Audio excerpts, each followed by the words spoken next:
Hello everyone and welcome back to the channel. It's 2024 again, and I know you guys are probably really bored of this video by now. But I'm going to be predicting Nintendo's 2024.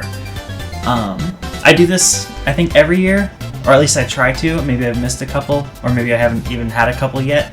But, yeah, obviously many of these, especially the specifics I give, probably aren't going to come true, but that's not going to stop me from trying to predict their year anyways. Alright, let's begin. In January, Nintendo will drop a simple teaser trailer for their next system. I think the main things that are gonna kind of go on with their next system is it's gonna clearly be a successor to Switch, but it's not gonna be called Switch 2 or something, or even have any sort of Switch branding at all. I think they're probably not gonna want to do that again after the Wii U flopped so hard because no one knew if it was just a Wii accessory or not. So, you know, completely new branding, but the same concept is kind of still there. It's another Switch. And this little trailer that they give us is going to be released on January 24th, and it's going to come with clips of a new 3D Mario game, Tears of the Kingdom looking damn good, Metroid Prime footage, though it'll be unclear if it's Prime 2, 3, 1, or 4, and some new Mii game using smartphones will be shown as well. That's pretty much going to be all that happens in January. This month isn't very busy for Nintendo, generally speaking.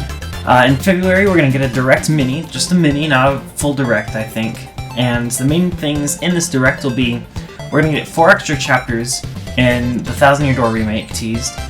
This is going to be focusing on Luigi. Yes, that's right, I am going all in on this prediction that we are getting a Luigi mode. And if it doesn't happen, oh well, it's still a gorgeous remake of an amazing game, so I will still be picking it up. The game's going to release June 21st. Luigi's Mansion 2 will be given an August 16th release date. It'll show off an extra mansion. This one I'm a little less sure about, because it's a 3DS game. And their newer games usually just kind of port and, you know, leave it be at that, but some of them have gotten more content, think 3D World, so I think this isn't the most far off possibility. Then we're going to get a Princess Peach Showtime promo video. You know, they're going to be making one last effort to promote it before the game comes out. We're just going to still be unsure of the core gameplay because there isn't really any. The game is going to entirely vary by chapter, you know, similar UI elements and collectibles and all that, but the actual gameplay and physics and stuff will be drastically different. F-Zero GX Remake will be shadow dropped with a physical copy coming the week after the Direct. People will go crazy for this. Nintendo is ready to do this though because it seems like they're maybe trying to hype up F-Zero again, especially with how much fans have been wanting it, but I don't think they're going to be ready to give us an actually new game. We're going to get a new Pokemon Mystery Dungeon revealed with the April 19th release date. This could also happen on Pokemon Day, but I just have a hunch about the Direct Mini. It's going to look good, but you know, it's Pokemon, so people are going to be controversial about it. Pikmin 4 DLC will be announced. It's just going to be a simple Dandori challenge pack with leaderboards. Nothing too big, you know, it's the kind of thing where it's like, a lot of people will be disappointed in the scope of the DLC, but it's still going to be something great for people who are really into Pikmin, and I think that's what Nintendo's really focusing on, and it's going to get a Spring 2024 release window. To finish out the Direct Mini, Phantom Hourglass is going to get a remake.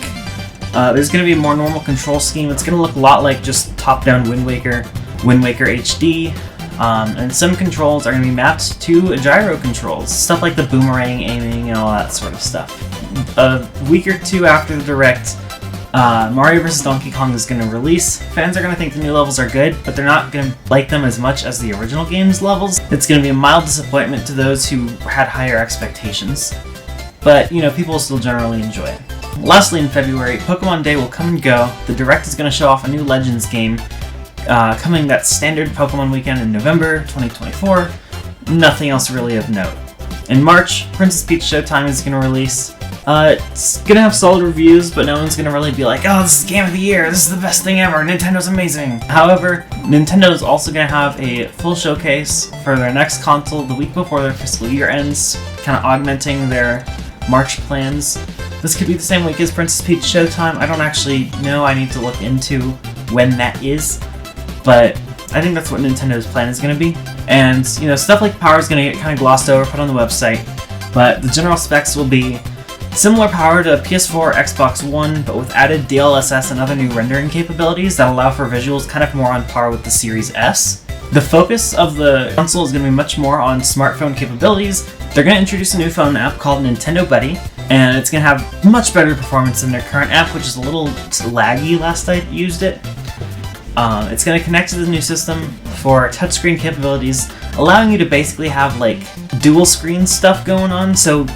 And this is going to tie into what they plan to do with NSO, which will just be called Nintendo Online because it doesn't have Switch branding. Because they want to put DS games on there, and you can use your phone as the touchscreen, which will be huge. It's also going to have a lot of Street Pass and Fun Me stuff going on the app, and there's going to be a party planning and organizing system with other users, and it's going to have that Nintendo charm in it. I think that's one of the big things they're going to be going for with this next gen. You know, they have a little more power now that they have better hardware, obviously, and so they're going to want to spruce up the menus a bit, because that was one of the main complaints with the Switch's menus, is they are just so stale. DS and GameCube Nintendo Online will be revealed. DS is exclusive to next gen because of the second screen stuff it needs.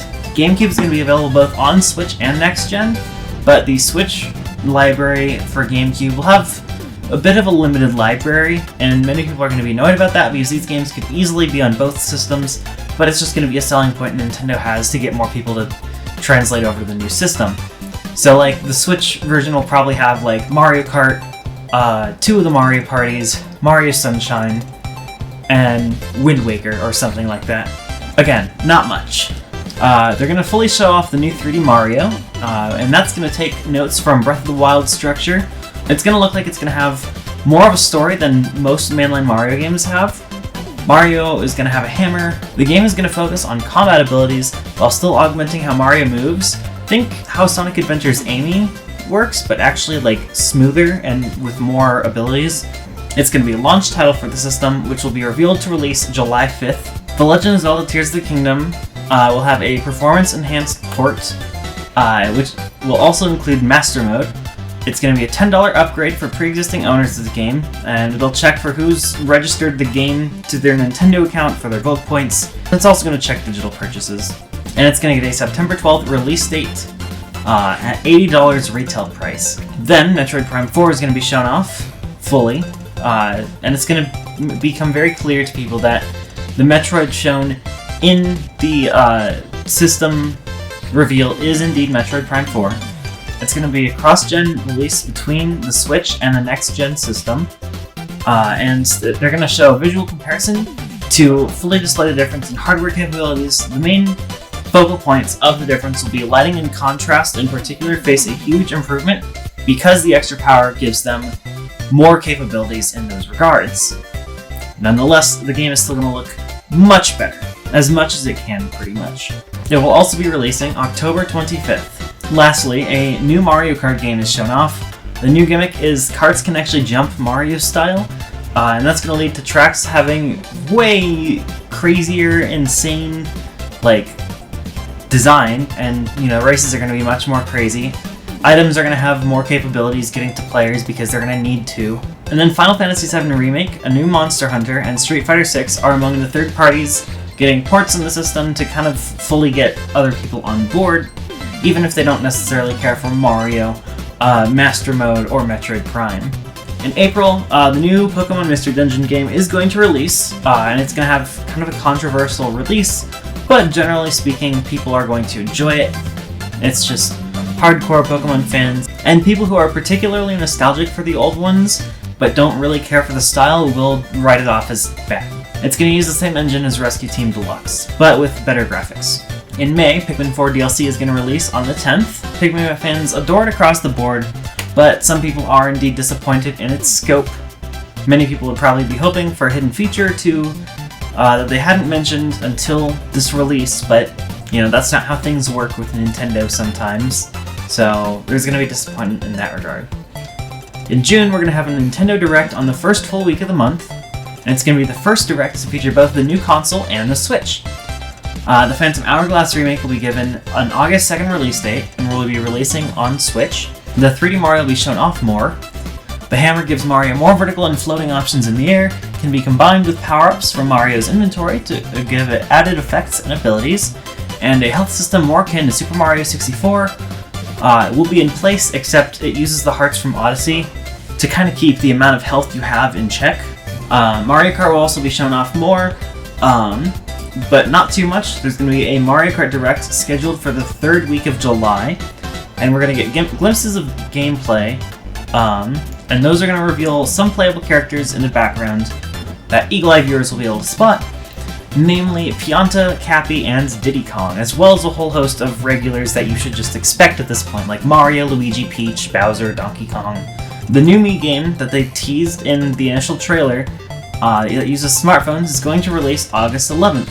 It's going to seem kind of like Miitomo, but more gamey and less social media-y. So like a mix of Miitomo and Tomodachi Life. The Tears of the Kingdom port, 1000 Year War Remake, DS and GameCube games are shown in the typical Sizzle Reel Direct tab, and it's going to end with an Ocarina of Time HD remake, exclusive to the next generation system. It's going to look gorgeous, it's going to have overhauled combat to have more depth and strategy, and it's going to have a 2025 release window. In July, the new system is going to release with Mario. It's going to be critically acclaimed.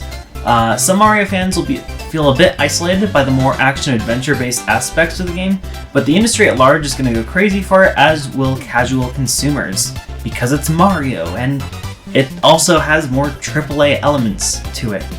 You know, the kind of typical action RPG stuff. And then, later in the month, we're going to get the Mario Kart Direct, and there's going to be 4 new items shown off. There's going to be the Bubble Flower, which traps opponents and lifts them off the ground. The Hammer, which acts like a mix of the POW Block and the Super Horn, tied to a projectile that is thrown similarly to Bob-Ombs. There's going to be a Luma, which allows for 1 spin that gives you a bit of height and reflects projectiles. And there's going to be the Propeller Mushroom, which launches you upward further than a jump would, which unlocks alternate routes for you. There's also going to be 2 returning items that were not in Mario Kart 8. The POW Block will return, and it's going to have a couple changes. It's going to affect the whole room, instead of just those ahead, because it is inherently nerfed by the jump ability. There's also going to be the Tanuki Leaf, and it works the same as before, but also makes you floaty in the air. The Course Select will be shown off. 48 tracks will be coming in the base game, which people will be very happy about. Toad's Factory, Maka Woohoo, and Wario's Coliseum are some fan favorites that are returning, and Airship Fortress 2 will be highlighted as one of the new tracks getting sequels. These will be mixed in with retro tracks, and this is kind of their ploy to kind of bring back fan favorite tracks without having the same layout, because some of these tracks have been brought back quite a bit at this point, like 3 times including Tour, and some even more than that. And Mario Kart will be getting a November 29th release date. In August, Phantom Hourglass Remake will be released. It'll be generally liked. Many fans will compliment the new control schemes, fixing the game. Some people will still dislike the tower that you have to keep running up over and over again. Luigi's Mansion 2 will release to mixed reviews again. People who liked it before still like it. People who didn't still don't. And new fans coming from 3 trend towards liking it. In September, another Direct will happen the 2nd full week of the month. Wind Waker and Twilight Princess HD Bundle will be revealed for Switch coming early February. More Mario Kart tracks and characters will be shown off. Metroid Prime 4 gets more info. And Nintendo will remind fans to check out Metroid Prime 1, 2, and 3 on Nintendo Online, exclusively on the new console as to not interfere with the port of Metroid Prime Remastered on Switch. Fire Emblem Genealogy of the Holy War will get a remake in the Echoes style, and will be revealed for January 2025, and it'll be a Switch game. They'll also highlight Fire Emblem Path of Radiance on Nintendo Online, exclusively for the new console, and the Direct will finish with the new Animal Crossing getting a summer 2025 release date. It'll have New Horizons outdoor decoration capabilities, but expanded, stuff like putting bridges between cliffs, masks for paths and stuff, and it'll take place in Nook in the Mountains like the older games, along with its own separate shopping space that you will also be able to customize, but not as much because it still has its own layout. The Tears of the Kingdom port will also release this month. People who already own it and were going to get the new system anyways are happy with the $10 upgrade deal and Master Mode. People who, passed on the game initially are going to still be upset that the game is $80 now with that new content. In October, the new Mii game is going to release to moderate acclaim. People will forget about it, after like a month, because that's just kind of the nature of the game. And Metroid Prime 4 is going to release, and to nobody's surprise, it's going to be an absolutely fantastic game. Many call it the right advancements after over a decade of inactivity in the franchise. In November, the new Mario Kart's going to release. People who generally don't like platformers lament the new jump mechanic, but aside from those people go crazy over the game for its large roster and wide track selection, and the new Pokemon Legends game will also release. And then lastly, in December, the Game Awards come and go with no new announcements from Nintendo, much to the anticipated disappointment of fans. And that's it for Nintendo in 2024 in my opinion. Again, maybe I'm looking at it too optimistically, maybe I'm not. What are your thoughts about my predictions, and what are your predictions? Let me know in the comments. Make sure to like and share the video. Also check out my Twitter and Twitch links in the description. I'm also aiming for one video per month this year on YouTube, so hopefully I'll see you all again next month. Peace!